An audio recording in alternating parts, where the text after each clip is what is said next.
Customer Involvement Management. Customer Involvement Management, CIM, is a marketing management method that takes customer orientation further than customer relationship management.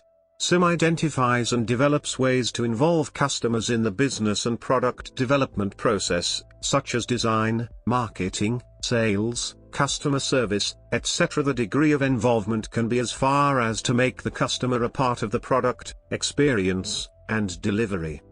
Within CIM, the product is considered a subset in what meets the customer's need of identification, problem-solving, and consumption.